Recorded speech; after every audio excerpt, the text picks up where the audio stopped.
અને આગળ વાત કરવી છે પ્રી સ્કૂલના સંચાલકોના વિરોધની, કારણ કે આજે રાજ્યભરની પ્રી સ્કૂલો બંધ રહી છે અને એનું કારણ છે રાજ્ય સરકાર દ્વારા જે નિર્દેશ આપવામાં આવ્યા છે, જે નવી નિયમાવલી આપવામાં આવી છે, બનાવવામાં આવી છે, પ્રી સ્કૂલ સંચાલકોનું કહેવું છે કે આ નિયમાવલીનું પાલન શક્ય જ નથી અને એમાં સૌથી મોટો વિરોધ એમને 15 વર્ષ માટે જે કરાર કરવાનો છે, ભાડા કરાર કરવાનો છે, એની સામે છે ને એની સાથે સાથે બીજી પણ અનેક એમની એવી રજૂઆતો છે કે જે પૂરી થઈ શકે એવું ગ્રાઉન્ડ ઉપર ગ્રાઉન્ડ રિયાલિટીમાં શક્ય નથી દેખાઈ રહ્યું અને માટે કોઈ પણ શહેર હોય, પછી અમદાવાદ હોય, રાજકોટ, વડોદરા હોય કે સુરત હોય, દરેક જગ્યાએ પ્રી સ્કૂલના સંચાલકોએ આજે બધી જ સ્કૂલો બંધ રાખી છે અને વિરોધ નોંધાવ્યો છે।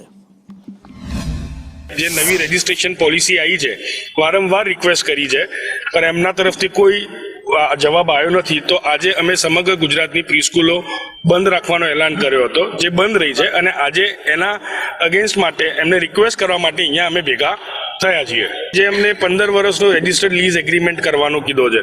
અમારી પ્રી સ્કૂલો નાની પ્રી સ્કૂલો હોય છે, ઘરની નજીક હોય છે, જે બંગલામાં યા નાની ઓફિસોમાં રેન્ટ પર ચાલતી હોય છે, બરોબર।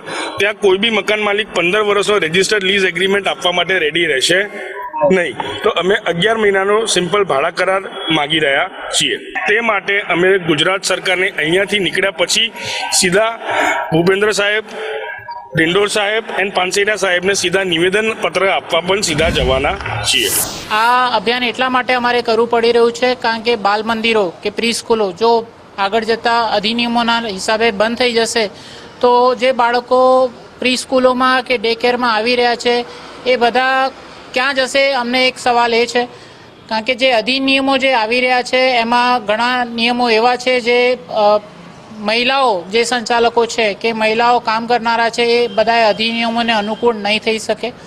ઘણી બધી બાલ મંદિરોની જે પ્રોપર્ટીઝ છે એ રેન્ટ ઉપર છે ને નિયમોમાં 2-3 નિયમો એવા છે જેમ બિલ્ડિંગ યુટિલાઇઝેશન જે ચેન્જીસ કરવા જેના એક્સપેન્સીસ બહુ ઘણા છે।